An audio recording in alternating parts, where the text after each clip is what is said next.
तो last lecture में हम लोगों ने सेल मॉडल पढ़ा था।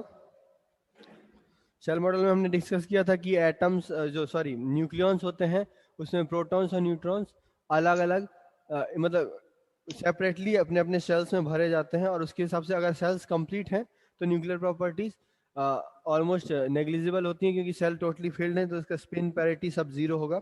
लेकिन जब भी अनपेयर्ड होंगे न्यूक्लियॉन्स तो उस केस में अनपेयर्ड न्यूक्लियन जो होगा वैलेंस न्यूक्लियन होगा, उसी से सारी प्रॉपर्टीज डिफाइन होंगी न्यूक्लियस की। ओके, तो ये हमारा सेल मॉडल था, जो कि इसको हम लोग ये भी बोलते हैं extreme independent single particle model, क्योंकि ये हमेशा क्या होता है कि लास्ट अनपेयर्ड पार्टिकल पे ही डिपेंड करता है, और इसीलिए सेल मॉडल हमेशा ऑड न्यूक्लियाई में ऑड ए पे वर्क करता है, ऑड ए वाले न्यूक्लियाई पे ही वर्क करता है।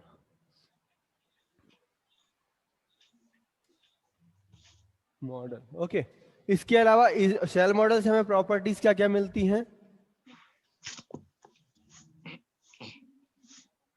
तो सबसे एक्यूरेटली स्पिन, पैरिटी, बहुत एक्यूरेटली डिटरमाइन कर सकते हैं इसको। सेकंड था तुम्हारा magnetic moment, dipole moment,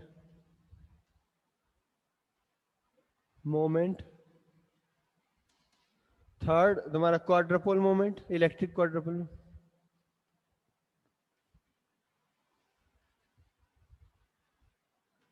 okay, तो ये सारी चीजें।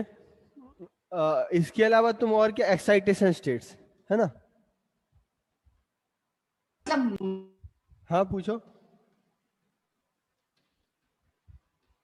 एक्साइटेशंस, तो ये इतनी सारी प्रॉपर्टीज हम सेल मॉडल से मेजर कर सकते हैं, बट किसके लिए? केवल अनपेयर्ड, जहां पे भी तुम्हारा ऑड नंबर ऑफ न्यूक्लियाई होंगे। जब ऑड नंबर ऑफ न्यूक्लियाई का मतलब क्या है कि इधर जेड इवन और एन ऑड होगा, या फिर जेड ऑड और एन इवन होगा। ओके, तो इन दोनों में से कोई एक केसेस हो गए तो सेल मॉडल तुम्हारा वर्क करता है। उसमें भी हमने देखा कि कुछ प्रॉब्लम आने लगते हैं बाद में कब? जब जब भी तुम्हारे मिक्स स्टेट क्लोज होते हैं, जैसे हायर स्टेट्स में पहुंचते हैं, तो हमने देखा था कि एक्साइटेशन स्टेट होते हैं, बहुत सारे एक्साइटेशन स्टेट्स को समझने के लिए हमें कलेक्टिव मतलब नंबर ऑफ न्यूक्लियस कंसिडर करने पड़ते हैं। जैसे हमने लास्ट एग्जाम्पल डिस्कस किया था, अगर तुम्हें याद हो, तो जो तुम्हारा ऑक्सीजन और फ्लोरीन था, ऑक्सीजन और फ्लोरीन में हम लोगों ने मतलब वो मिरर न्यूक्लियाई है, तो उसमें हमने सारे एक्साइटेड स्टेट डिस्कस किए थे, लेकिन एक एक्साइटेड स्टेट मिलता है हमें 5/2 माइनस। ओके, अब इसको एक्सप्लेन करने के लिए हमें सिंगल अनपेयर्ड इलेक्ट्रॉन न्यूक्लियन से ये एक्सप्लेन नहीं हो रहा था, और हमें 3 अनपेयर्ड न्यूक्लियंस को का कॉम्बिनेशन लेना पड़ा था, तब जाके ये एक्सप्लेन हुआ था। तो होपफुली हम लोग यही कंसीडर करते हैं कि इसी टाइप के थोड़े बहुत मॉडिफिकेशन से हम इवन इवन न्यूक्लियाई को भी अंडरस्टैंड कर सकते हैं। ओके, जब मतलब तुम्हारे पास केस आएगा ए इवन, सॉरी एक एग्जांपल डिस्कस कर लेते हैं इससे पहले। तो एक और एग्जांपल हम डिस्कस करेंगे। कैल्शियम, कैल्शियम के दो आइसोटोप होते हैं, कैल्शियम 20 है तुम्हारा, एक होता है 41 और एक होता है 43। ओके, तो हमें पता है कि 20 मैजिक नंबर है, नंबर ऑफ प्रोटॉन सीधे हटा देंगे और सीधे नंबर ऑफ न्यूट्रॉन्स पे जाएंगे। ठीक है, तो यहाँ पे नंबर ऑफ न्यूट्रॉन्स 21 है और यहाँ पे 23 है। अब इनको अगर फिल करना चाहो तुम, तो हम लोग फिल करते हैं। ये कैल्शियम 41 के लिए है, तो कैल्शियम 41 में तुम्हारा ये आ जाएगा 1s हाफ, फिर 1p 3/2, 1p 1/2, 1d 5/2, 2s 1/2, 1d 3/2, ये 5/2 था, और इसके बाद यहाँ पे एक और f आएगा 1f 7/2। ठीक है, तो अगर हम यहाँ पे दो फिल कर दें, 2 + 4 6, 2 8, 8 के बाद डी में आएंगे तुम्हारे, यहाँ पे 6 आएंगे, सॉरी 6 नहीं 8 आएंगे, वेट सॉरी 6 आएंगे, तो 1 2 3 4 5 6, और फिर एस में 2 आएंगे तुम्हारे, और डी लास्ट में भी तुम्हारे 4 आएंगे, 1 2 3 4, ये होगा तुम्हारे 20 कंप्लीट, और एफ में 1 आ रहा है, ठीक है। तुम ऐसे कंप्लीट कर सकते हो कि डी में तुम्हारे टोटल 10 होते हैं, 10 में से 6 यहाँ आएंगे, 4 यहाँ आएंगे। पी में तो टोटल 6 होते हैं, तो 4 यहाँ आएंगे, 2 यहाँ आएंगे। एस में तो 2 होते ही हैं। तो ये एफ ऑर्बिटल में लास्ट वैलेंस न्यूक्लियन आ रहा है, ठीक है ना, एफ ऑर्बिटल में। तो इसका स्पिन क्या होगा, 7/2। पैरिटी क्या होगी, एफ तुम्हारा number 3, L equal to 3 represent करता है, पैरिटी ऑड होगी, तो ये पैरिटी ऑड प्रेडिक्ट करता है। ओके, यहाँ तक फाइन है। इसका एक्साइटेशन स्टेट क्या होगा, तो इसके एफ के जस्ट बाद यहाँ पे तुम्हारा एस सॉरी पी है, पी है 2p 3/2, ठीक है। ये तुम्हारा 2p 3/2 है। तो मेन फर्स्ट एक्साइटेशन स्टेट यही होगा कि तुम इसको कोई एनर्जी दो और ये एक्साइट होके यहाँ जाए। तो इसका जो एक्साइटेशन स्टेट होगा ये तुम्हारा हो गया ग्राउंड स्टेट, और एक्साइटेशन स्टेट होगा 3/2 माइनस। ओके, उसके अलावा और बहुत सारे हो सकता है ये वाला पेयर यहाँ पे जंप हो जाए तो फिर वो वाला अलग। तो ये कंसीडरेशन बहुत सारे होंगे, लेकिन फर्स्ट एक्साइटेड स्टेट यहाँ पे 3/2 माइनस होगा। ओके,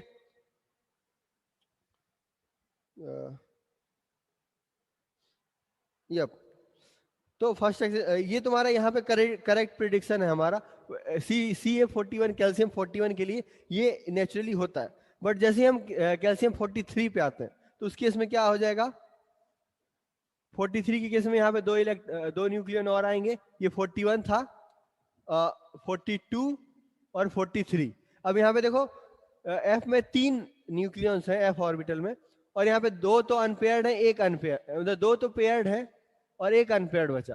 तो अगर सेल मॉडल के हिसाब से हम केवल अनपेयर्ड न्यूक्लियन को कंसीडर करेंगे तो यहाँ पे इसका स्पिन होना चाहिए, मतलब वही स्पिन पैरिटी होना चाहिए 7/2 माइनस, और एक्साइटेड स्टेट फिर से होना चाहिए 3/2 माइनस। ओके, लेकिन ऐसा नहीं होता इस केस में, ये चीज नहीं होती है, और इसके पहले ही बहुत सारी एक्साइटेड स्टेट होती है। तो जैसे तुम्हारा मान लो ये ग्राउंड स्टेट है 7/2 माइनस, और ये है तुम्हारा 3/2 माइनस। ओके, तो ये CA41 के केस में ये पहला एक्साइटेड स्टेट था, लेकिन कैल्शियम CA43 के केस में इसके बीच और बहुत सारी एक्साइटेड स्टेट होती है। ओके, और इनको तुम कैसे एक्सप्लेन कर सकते हो, ये कहाँ पे मतलब और कौन सा मतलब पॉसिबिलिटी हो सकती है एक्साइटेशन की जिससे ये वाली स्टेट्स एक्सप्लेन हो।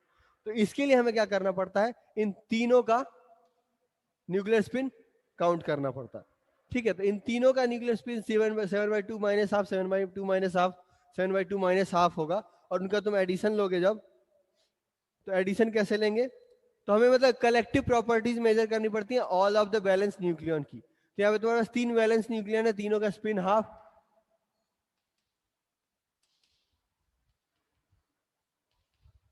ये तुम्हारा 3 स्पिन का एडिशन होना लेना पड़ेगा। तो ये तुम्हारा आएगा कितना,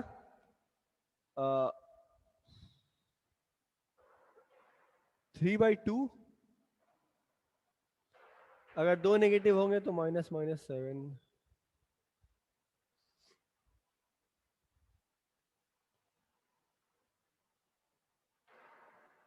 हाँ 3/2 से शुरू होगा और तुम्हारा आएगा ये 21/2 तक।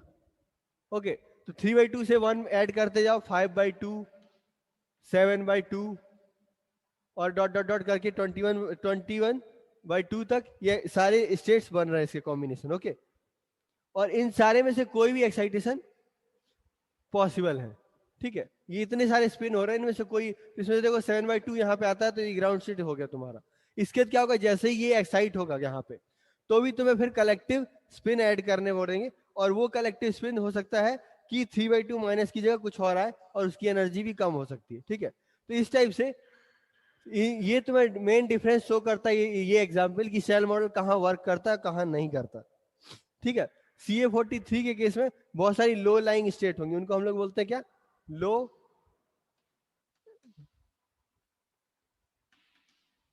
States in case of 43 CA20। Okay, क्यों, क्योंकि यहाँ पे कलेक्टिव मॉडल कंसीडर हो रहा है, ठीक है।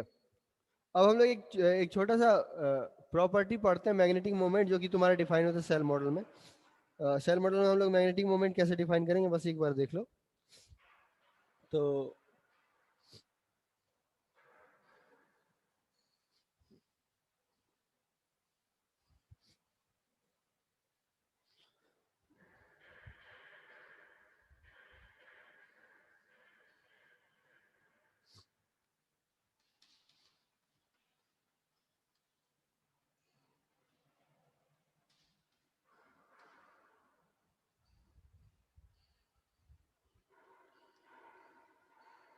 ओके, तो मैग्नेटिक मोमेंट हम लोग डिफाइन ही किए थे कि जब भी तुम्हारा होगा तो इस टाइप से डिफाइन हुआ था मैग्नेटिक मोमेंट कि म्यू इक्वल टू का जी एल, अगर L orbital angular into L H cross और mu N, sorry H cross divide में आएगा। म्यू एन है तुम्हारा क्या, न्यूक्लियर मैग्नेटॉन है। और सेम हम लोग स्पिन के लिए क्या डिफाइन किए थे, स्पिन के लिए होगा जी एस, यहाँ पे स्पिन आ जाएगा और mu N divide by H cross. ठीक है, तो हमें टोटल अगर चाहिए तो दोनों का सम लेना पड़ेगा। तो हम टोटल मैग्नेटिक मोमेंट डिफाइन करते हैं इस टाइप से, mu N G L into L Z, Z component ही लेंगे हम इसका, plus G S into S Z divide by H cross. Okay, तो ये हमारा टोटल मैग्नेटिक मोमेंट डिफाइन हुआ। ओके, लेकिन प्रॉब्लम ये आती है कि तुम्हारा कभी भी हम ये एल मेजर, एल और एस इंडिविजुअली मेजर नहीं कर रहे होते, हम क्या मेजर कर रहे होते हैं, L plus S J measure कर रहे होते हैं। J is equal to L plus S, हम जे मेजर करते हैं। अब प्रॉब्लम ये है कि जे का तुम एग्जैक्ट वैल्यू निकाल सकते हो, जे जेड, तुम्हारा जे जेड क्या होगा, सिंपली जे एच क्रॉस। ठीक है ना, अगर मैग्नीट्यूड ऑफ जे मान लो कुछ भी है तो जे एच क्रॉस तुम्हारा जे जेड होगा, और जे स्क्वायर क्या होगा तुम्हारा, J into J plus one H cross square. ठीक है, तो ये तुम्हारे जे की वैल्यू होती है, लेकिन तुम इससे एल और एस की वैल्यू स्प्लिट नहीं कर सकते, एल और एस की इंडिविजुअल वैल्यू हम नहीं निकाल सकते। तो हम क्या करते हैं, इसको इस फॉर्मूले से यूज करके इस टाइप से लिखते हैं, mu equals to mu N G L J, यहाँ पे एल की जगह जे लिख देते हैं, और plus J S minus J G L of S Z divide by H cross. Okay, तो मैं क्या किया, एल को यहां से रिप्लेस कर दिया, जे माइनस एस हो जाएगा, जे माइनस एस यहाँ पे पुट करोगे तो जी एल जे जे मतलब एस जेड है जो, वो यहाँ पे आ गया टर्म। ठीक है, तो इस टाइप से ये तुम्हारा आउटपुट हुआ मैग्नेटिक मोमेंट का। तो अब देखो, जे तो हम डायरेक्ट मेजर कर सकते हैं, और ये भी जे जेड है, और एस जेड मेजर करने के लिए क्या करोगे। ओके, तो देखो तुम्हें एक डायग्राम से समझना होगा कि कैसे एस जेड मेजर कर सकते हैं।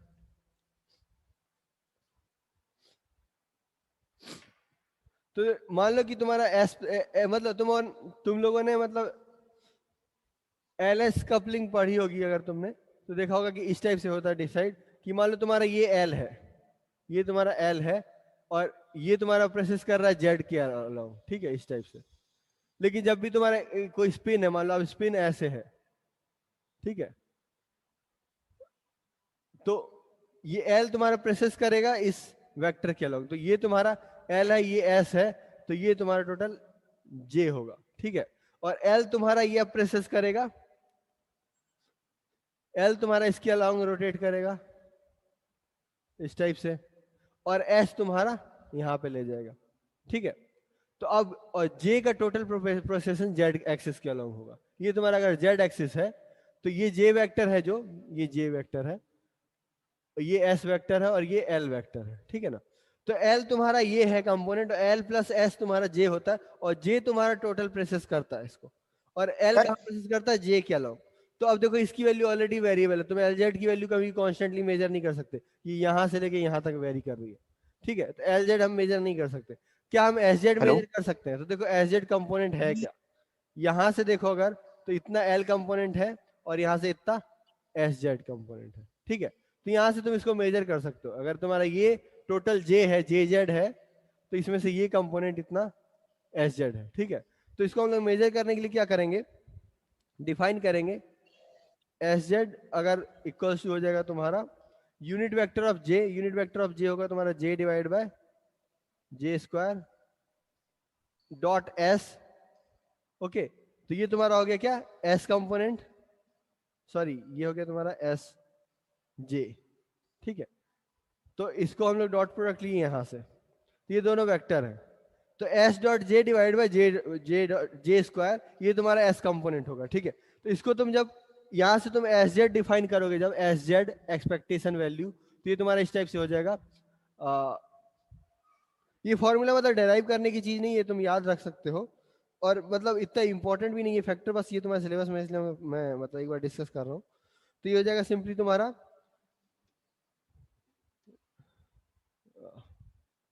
j divided by 2 into j into j plus 1 multiplied by j into j plus 1 plus l sorry minus l into l plus 1 और plus s into s plus 1 divide by h cross. Okay, तो ये तुम्हारा total term आ रहा है, sorry h cross से multiplied है।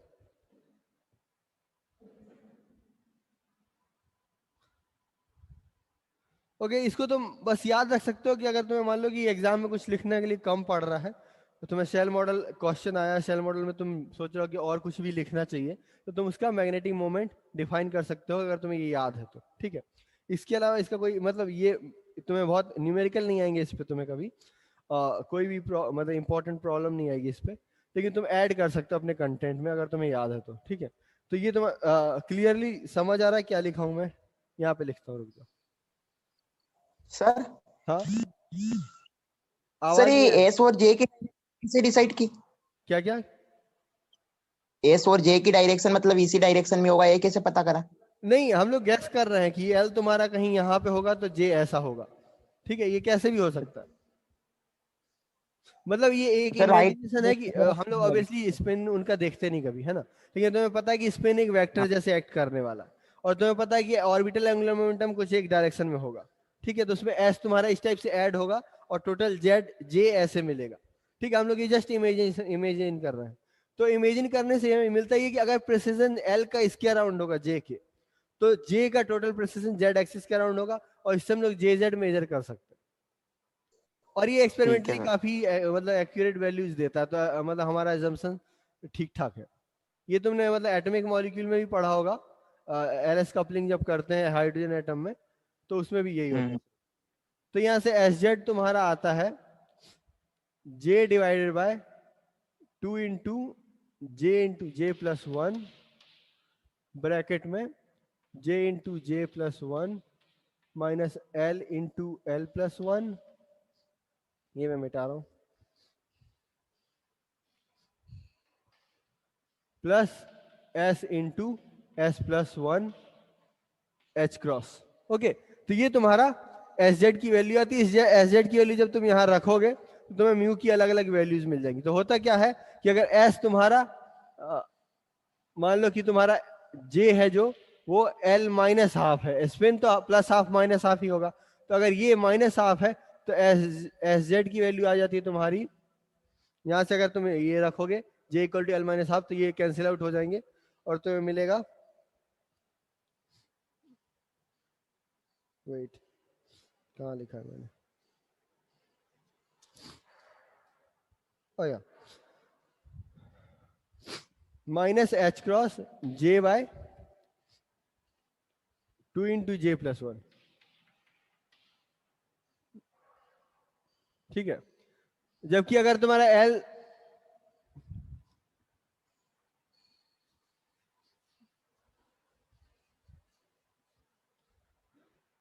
अगर तुम्हारा j equal to L plus half है, तो इस केस में एस जेड तुम्हारा सिंपली हो जाएगा एच क्रॉस बाई 2, ठीक है। तो ये दो वैल्यूज आती हैं, इनको वैल्यूज को यहाँ पुट करोगे तुम्हें मैग्नेटिक मोमेंट मिल जाएगा अलग अलग केसेस में, जो कि तुम्हारा मैग्नेटिक मोमेंट डिफाइन करेगा। ओके, तो ये बस तुम्हारा सेल मॉडल में मैग्नेटिक मोमेंट इसलिए इंपॉर्टेंट था क्योंकि ये बहुत एक्यूरेटली मेजर कर पाता है। ओके, अब हम लोग आते हैं इवन इवन न्यूक्लियाई पे। अगर तुम्हारे पास मान लो कि तुम्हारा जेड है जो वो भी इवन है और ए भी इवन है, सॉरी एन भी इवन है, ठीक है। Even Z even N nuclei, इस केस में क्या होगा? अगर जेड भी टोटली पेयर्ड है, एन भी टोटली पेयर्ड है, तो स्पिन क्या होगा? स्पिन के लिए अनपेयर्ड इलेक्ट्रॉन चाहिए, अनपेयर्ड न्यूक्लियन चाहिए हमें, तो स्पिन हमेशा तुम्हारा 0 होगा और प्लस पैरिटी होगी। ओके, ये तो हम करेक्टली प्रेडिक्ट करते हैं। इसके अलावा हम एक्साइटेड स्टेट पे जाएंगे। एक्साइटेड स्टेट कैसे प्रेडिक्ट करेंगे, तो हम लोग वही देखेंगे कि कितनी एनर्जी चाहिए। तो हमारा मेन एजम्पशन ये है, मैंने लास्ट टाइम बताया था कि कभी भी दो पेयर्ड न्यूक्लियन है, अगर दो पेयर्ड न्यूक्लियन है तो इनकी पेयरिंग ब्रेक करने के लिए तुम्हें मिनिमम एनर्जी चाहिए 2 MeV। ओके, तो जब ये दोनों इवन है तो सब सारे न्यूक्लियंस पेयर्ड होंगे, और पेयर्ड होंगे तो हमें at least 2 mega electron volt energy चाहिए होगी एक्साइटेड करने के लिए न्यूक्लियस को। लेकिन होता क्या है कि सारे ऑलमोस्ट हर इवन न्यूक्लियाई में होता क्या, हमें एक एक्साइटेड स्टेट मिलती है 2+, और जो कि ये 0 अगर ग्राउंड स्टेट है तो यहाँ पे 2+ मिलती है, और इसकी एनर्जी सिंपली 1.2 MeV है। तो क्वेश्चन ये उठता है, जब 2 मेगा इलेक्ट्रॉन वोल्ट तो पेयरिंग ब्रेक करने के लिए चाहिए इवन, तो फिर ये वाले एक्साइटेड स्टेट पॉसिबल कैसे है? ठीक है, और भी लोअर एक्साइटेड स्टेट पॉसिबल है इवन न्यूक्लियाई में, जो कि हम लोग सेल मॉडल एक्सप्लेन नहीं कर पाता। ठीक है, मतलब ये तुम्हारा एक बड़ा प्रॉब्लम है कि अगर तुम चाहो कि सेल मॉडल से हम लोग इसको स्टडी करना चाहें, हो सकता है हम लोग आउटर मोस्ट सारे न्यूक्लियस का स्पिन कंसीडर करें, तब भी ये चीजें एक्सप्लेन नहीं होती कि तुम without 2 mega electron volt energy दिए पेयरिंग ब्रेक कर कैसे रहे हम, और पेयरिंग ब्रेक नहीं होगा तो एक्साइटेड स्टेट अचीव नहीं होगी, है ना। तो इसको अंडरस्टैंड करने के लिए हमें मतलब एक ये चीज समझनी होगी कि हम लोग इंडिविजुअल न्यूक्लियस की प्रॉपर्टी से न्यूक्लियर प्रॉपर्टी डिफाइन नहीं कर सकते, और हमें कलेक्टिव मॉडल लेना होगा। तो इसके लिए हम लोग एक नया कलेक्टिव मॉडल डिफाइन करते हैं।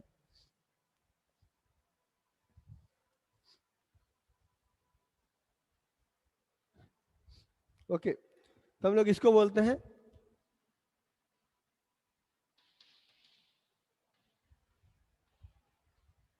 Collective model. इसी को हम लोग लिक्विड ड्रॉप मॉडल भी बोलते हैं।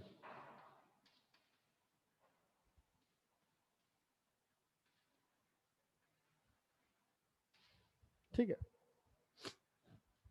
इसमें हम लोग करते क्या है कि हम लोग सारे मतलब न्यूक्लियस की का कंट्रीब्यूशन एवरेज आउट करते हैं। ठीक है, तो हमारा जो सिंगल वैलेंस न्यूक्लियन है उसकी उससे कोई स्पेशलिटी नहीं होती, और मतलब वो तुम्हारा कोई प्रॉपर्टीज को स्पेशली डिफाइन नहीं करेगा, जबकि डिफाइन प्रॉपर्टी को डिफाइन करने के लिए हमें क्या होगा कि सारे ही न्यूक्लियन मतलब न्यूक्लियस में जितने भी न्यूक्लियंस हैं सबका ही इंडिविजुअल प्रॉपर्टी के एडिटिव सम लेना होगा। ओके, तो इस केस में होता क्या है, इसको हम लोग लिक्विड ड्रॉप मॉडल क्यों बोलते हैं, क्योंकि तुम्हारा जो एटम है जो न्यूक्लियस है वो एक ड्रॉप ऑफ लिक्विड के जैसे एक्ट करता है, drop of liquid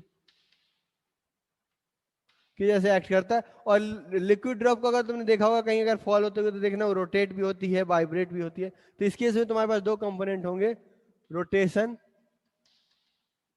of nucleus और प्लस वाइब्रेशंस,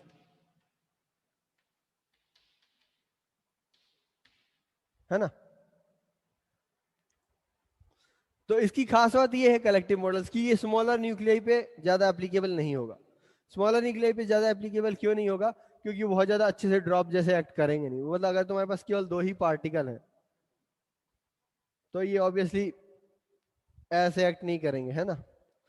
तो इसके लिए हम लोग एटलीस्ट 150 से मतलब 100, मतलब ए है तुम्हारा, ए 100 से ऊपर होना चाहिए, तो उसी में ये एक्ट होता है। तो उसमें भी हम क्या करते हैं, जब ए तुम्हारा लेस देन 150 है तो हम उसकी इसमें वाइब्रेशन ही कंसीडर करते हैं, केवल रोटेशन कंसीडर नहीं करते। वाइब्रेशंस, और अगर 150 से ए बड़ा है और जा रहा है 190 तक तो यहाँ पे हम लोग रोटेशंस कंसीडर करते हैं। ओके, तो मेन प्रॉपर्टी यहाँ पे ये है कि हम लोग पूरे न्यूक्लियस को एक लिक्विड ड्रॉप जैसे कंसीडर करते हैं, सबकी सारे न्यूक्लियस की कलेक्टिव प्रॉपर्टी ऐड करते हैं और उनसे ये सारी प्रॉपर्टीज डिफाइन करते हैं। ओके, तो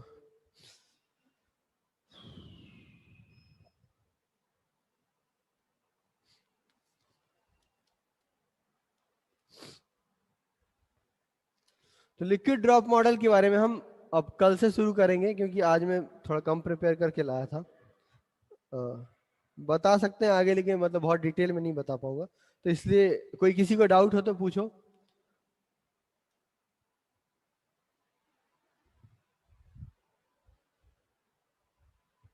हेलो। सर आपने बताया कि लिक्विड ड्रॉप मॉडल इसलिए बोलते हैं क्योंकि वो वाटर के ड्रॉप के जैसे बिहेव करता है या उसके हाँ जैसे होता है। Exactly, oil collective drop. Model, हाँ, कलेक्टिव मॉडल बोलने का क्या कारण है? कलेक्टिव मॉडल इसलिए क्योंकि मतलब मेन कलेक्टिव मॉडल ही मेन फिजिक्स में नाम होना चाहिए, क्योंकि कलेक्टिव का मतलब है कि हम सारे इंडिविजुअल न्यूक्लियस का कलेक्टिव प्रॉपर्टीज मेजर कर रहे हैं। सेल मॉडल में हम क्या कर रहे थे कि सारों को इग्नोर कर दे रहे थे, केवल अनपेयर्ड न्यूक्लियन को ही लेके उसकी प्रॉपर्टीज पे जज कर रहे थे, न्यूक्लियस प्रॉपर्टी को, ठीक है। बट इस केस में हम क्या करेंगे, सारे न्यूक्लियस की प्रॉपर्टीज का एवरेज आउट करेंगे और उससे हम लोग न्यूक्लियस की प्रॉपर्टीज को डिटरमाइन करेंगे। ओके, इसलिए हम लोग इसको कलेक्टिव मॉडल बोलेंगे। ओके, और सेल मॉडल में कोई डाउट हो, तुम लोगों ने घर जाके कोई प्रैक्टिस की हो क्या?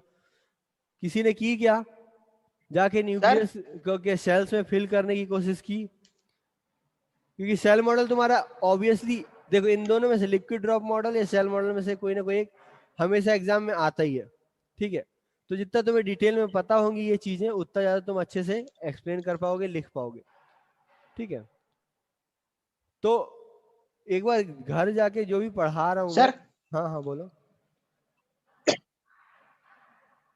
बोलो। सर ये इसमें न्यूक्लियर में सबसे इजी कौन सी, सबसे इजीएस्ट टॉपिक जो तुम्हारा है एक्सिलरेटर्स, मतलब जिसको ठीक है। वो हम सबसे लास्ट में पढ़ेंगे एग्जाम के जस्ट पहले ठीक है। एक्सिलरेटर्स में सिंपली क्या होता है कि तुम्हारा तुम्हें डिस्क्रिप्शन होता है, ठीक कंस्ट्रक्शन है। होता है, डायग्राम होता है, फिर उसका वर्किंग होता है, प्रिंसिपल होता है, खत्म, फ्री के मार्क्स है। उसमें ज्यादा फिजिक्स नहीं होती, ठीक है। तो एक्सीलेटर तुम्हारे सिलेबस में है, मतलब इलेक्ट्रॉन है, साइक्लोट्रॉन है, सिंक्रोट्रॉन है, फिर लीनियर एक्सीलेटर्स है। तो ये सारी चीजें तुम्हें लास्ट में पढ़ाई जाएंगी। सर अभी आपने फर्स्ट यूनिट से कुछ टॉपिक लिए और थर्ड यूनिट ये चल रही है अभी। थर्ड यूनिट चल रही क्यों बीच, हाँ तो मैंने बीच में जो एक्सीलेटर्स हैं वो मैंने स्किप कर दिए, वो सबसे लास्ट में पढ़ेंगे।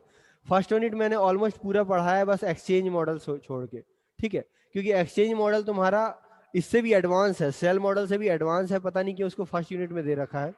तो उसको हम लोग जब पार्टिकल फिजिक्स पढ़ेंगे उसके जस्ट पहले पढ़ेंगे, पार्टिकल फिजिक्स के। एक्सचेंज मॉडल में हम लोग क्या करते हैं कि मेजॉन्स का इंटरेक्शन लेते हैं, कि हम ये बोलते हैं कि न्यूक्लियर फोर्सेस है, जो न्यूक्लियर इंटरेक्शन है वो एक पार्टिकल के एक्सचेंज की वजह से हो रहा है। तो ये चीजें हम पार्टिकल फिजिक्स के जस्ट पहले या उसके बाद पढ़ेंगे, तो तुम्हें ज्यादा अच्छे से समझ आएगा। ओके, तो हम लोग थर्ड यूनिट में हैं। थर्ड यूनिट में सेल मॉडल और लिक्विड ड्रॉप मॉडल है। इसके बाद हम लोग लिक्विड ड्रॉप मॉडल के बाद रेडियो एक्टिविटी पढ़ेंगे। रेडियो एक्टिविटी के बाद alpha decay, gamma decay, beta decay, इन पे डिटेल में जाएंगे। हाँ बोलो श्याम, बोलो, कुछ आवाज नहीं आ रही तुम्हारी। अरे ये पार्टिकल फिजिक्स में सर स्टेटिस्टिकल फिजिक्स का भी कुछ यूज होता है ना थोड़ा बहुत? नहीं, पार्टिकल फिजिक्स मोस्टली तुम लोग को डेटा रहेगा कि ऐसा ऐसा होता है, ऐसा ऐसा होता है, बट लॉजिकल रहेगा। पार्टिकल फिजिक्स में तुम्हें बहुत सारी नई चीजें सीखने मिलेंगी जो तुमने आज तक पहले नहीं देखी हैं।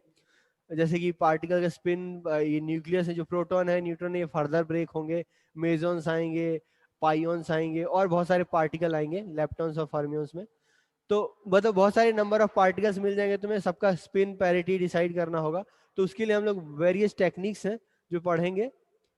मतलब इतना हार्ड भी नहीं है, पहले पार्टिकल फिजिक्स काफी इंटरेस्टिंग लगता है अगर तुम ध्यान से देखो तो, मतलब ध्यान से पढ़ो तो। और उससे बहुत सारी चीजें पता भी चलती हैं कि मतलब क्यों पार्टिकल फिजिक्स इतना हार्ड है। मतलब particle physics one of the hardest topic है, मतलब फिजिक्स का अभी। ओके, और सबसे ज्यादा स्ट्रगलिंग भी है, क्योंकि सबसे एडवांस टॉपिक वही है। तो क्यों इतना हार्ड है ये भी तुम्हें पता चलेगा, बट तुम्हें मजा भी आएगा उसको करने में, क्योंकि न्यूक्लियर फिजिक्स में पार्टिकल फिजिक्स का हम लोग मैथमेटिकल एस्पेक्ट बिल्कुल छोड़ देंगे। मैथमेटिकल एस्पेक्ट बिल्कुल भी नहीं, कोई डेरिवेशन नहीं होगा। हम सिंपली ये पढ़ेंगे कि इस टाइप से चीजें डिस्ट्रीब्यूट होती हैं न्यूक्लियस के अंदर, या फिर इंटरेक्शंस इस तरह से होते हैं, ठीक है। और उससे हम लोग को नेचर के बारे में बहुत सारी चीजें पता चलती हैं। इवन जैसे तुम्हें पार्टिकल फिजिक्स की बहुत सारी जो कंक्लूजन्स हैं, उससे ये पता चलता है कि बिग बैंग के जस्ट 4 सेकंड बाद मतलब यूनिवर्स कैसा होगा, या फिर ये सब। तो ये सब चीजें पार्टिकल फिजिक्स से बहुत अच्छे से